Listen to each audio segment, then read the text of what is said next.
How you doing, everybody? It's Travis Kane. Welcome to Mind Break. Well, first off, I want to thank everybody who's commented and liked and subscribed to the channel. I really appreciate it. I promise you guys I'll get better at this thing here. I know it seems a little dry at times, but, you know, that's how it go. I'm new to this here, but we'll get it together. I'll make sure I'll be more entertaining, I guess. Well, the other day, I put up a video about Trump and, what's been going on, and I mentioned how the staff needs to be fired. I kind of went right away on that. Staff needs to be fired right away. Right away. And what I was looking at on live news was telling me there is a lack of training going on. And it's sad to see that our Secret Service is having a lack of training, because that's the common phrase amongst the regular folks at their jobs. Lack of training. Oh, lack of training. Lack of training. And it's also true. Understaffed. Lack of training. Understood. But our Secret Service should not be understaffed or have a lack of training. That movement they showed the other day definitely showed the lack of training. And we could blame it on a lack of training. We also could blame it on the individual, on if they want to be as sharp as they need to be with the job they're doing. I could see a few of them people, oh, nobody's going to take shots at the president, and be a little lax. Well, it's clear that there is no lax time. None whatsoever. And apparently the Secret Service been having these lax times, these just relaxed times for quite some time. Someone asked me, someone mentioned to me, it was like when they were a kid, every time you seen the president, you saw the Secret Service pretty close to him. I was like, yeah, you're right. You're right. I think up until George Bush Jr. is where we start getting that lax security service. Because, former President Bush got hit, Jr., he was somewhere out the country getting hit with a shoe. How does that happen? Secret Service, huh? How does that happen? These guys should be traded once a week, twice a week, every week, because the role that those guys played yesterday, oh my goodness, I'm ashamed. But I come across a little article here from Breaking Points, and turns out, yeah, they definitely been having problems for quite some time. And to have a problem in this area where it should have been the easiest place to secure, raises antennas, definitely raises antennas. One thing I noticed is there was no aerial security, no drone, no nothing. How is that? You guys remember the last time when there was no aerial available to secure whatever they needed to secure? Bad things happened. Bad things happened. This definitely looks deliberate. And listening to the one guy from the town. Yeah. Let's check it out. He is an authority and a good friend of the show, and it's good to see you, sir. Hey, good to be back. So Ken, you and I were just talking a little bit. I think it would be very useful for the audience. I went over already the aerial photographs and others that show the stunning Secret Service failure at the Trump rally that led to the attempted assassination. But let's take a step back and actually go through everything that this agency has failed on just in the last decade or so, which really give us a picture. And you wrote a little bit about this. Let's put this up there on the screen. You wrote how the Secret Service missed the Trump shooter and why we are going to be blamed for it. So Ken, let's go back a little bit in time, and just from your memory alone, tell us about some of the failures inside the Secret Service to set up a culture of incompetence that led to this incident. Yeah, this is a culture that people that have worked in the agency have tried to draw attention to. There was a report just last night that a bunch of Secret Service agents got together and are trying to send a letter, I believe, to Congress to try to address some of these problems. I would encourage anybody curious about the agency and in disbelief about their ability to drop the ball on something like this, as indeed many liberals, at least on Twitter, were within hours of the shooting. One of the top trending terms on Twitter, if not the top trending term, was the word staged, the belief that the shooting was staged, which I think speaks to the lack of understanding people have for how many scandals that this agency has been embroiled in. In the course of my reporting on it, looking back at many of the scandals that I've just read peripherally from following the news, I stumbled across my own report about their deletion of January 6th text messages that were unable to be obtained by Congress. And this was just something I forgot because I come across so many of these different things.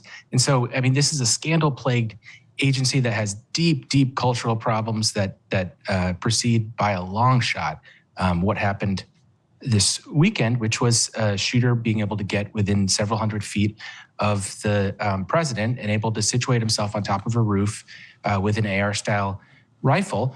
And the fact that the Secret Service was not able to clear that. Now, it wasn't within the direct range that the crowd was. They're supposed to pass them all through a magnometer that checks for metal objects, weapons. But, there's a lot of, I've been seeing in the discourse, a lot of debate over, this was local law enforcement's responsibility.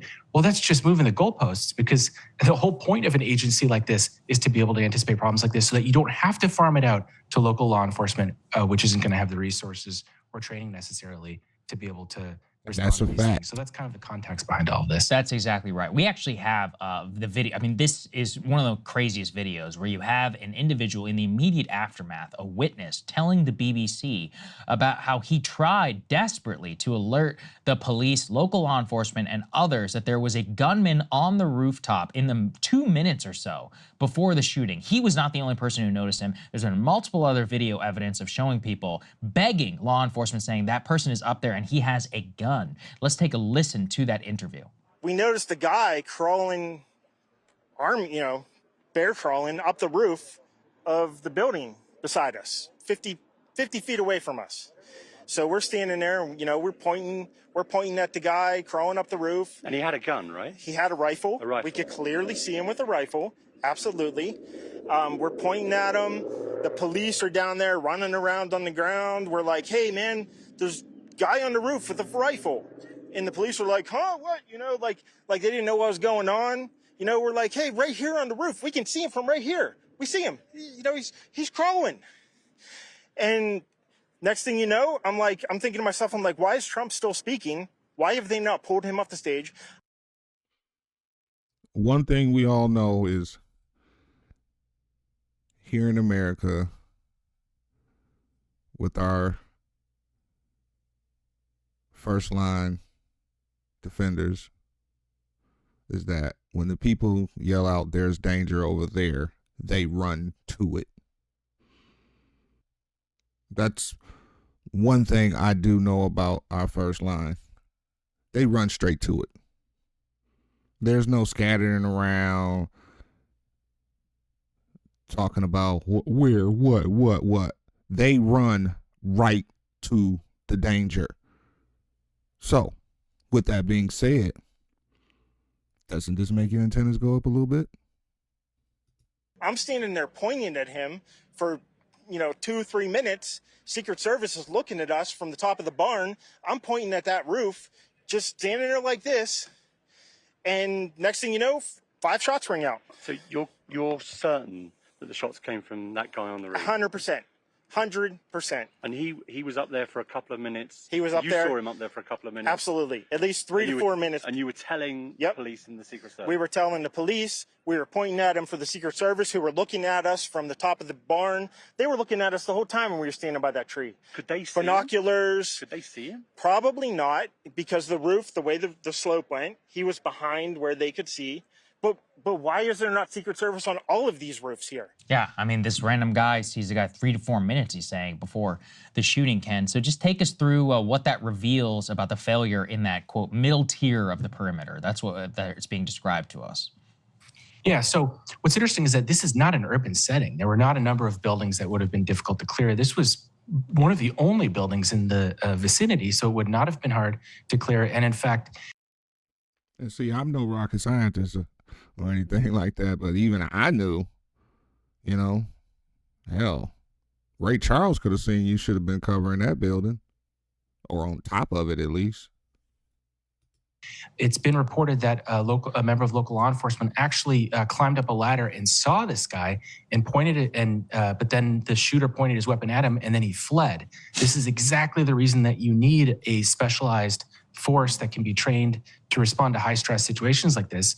We can criticize that member of local law enforcement all we want, but they might not be trained for those kinds of high pressure situations. And so that's why so if you look at the Secret Service's response, once the shooting began, then the response was very quick. What this was an intelligence failure. And what's interesting about that is if you look at just exactly 1 week prior to the shooting, there was an interview that went pretty unnoticed with George Stephanopoulos of ABC who was interviewing the director of Secret Service, Kimberly Cheadle, and he brought up in a question that looks really prophetic now, and I would encourage people to look that up.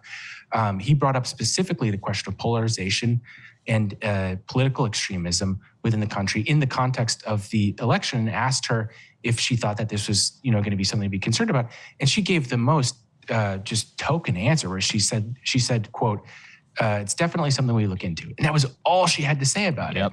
And this is an agency that we've allocated all this money to. Earlier this year, the intelligence community put out its first ever what's called an open source intelligence strategy. And this was signed by both the CIA director and the director of national intelligence.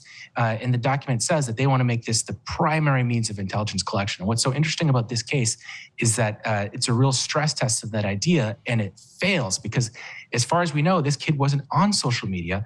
And so all this money that we're throwing into these gee whiz technology to try to hoover up all this information from social media platforms, use AI and all sorts of algorithms that private companies, frankly, can make a lot of money off of, failed to catch this guy and are going to fail to catch the next lone wolf who's described as a loner, because those people are not online. It's a failure of the system that we increasingly rely on to collect intelligence, because there are all sorts of ways that threats behave that aren't going to leave that kind of digital exhaust. Right. And to take it, just again back, is you don't need to do all of that. You could actually just do your job at a very basic level, and then you could have prevented this entire thing. The only headline that should have come. Exactly. Yeah. That area just showed the country, at least, that it's the most simplest area to secure. It seems if they were saying damned if he do, damned if he don't. That's crazy. What a way to drop the ball, Secret Service. What a way to drop the ball.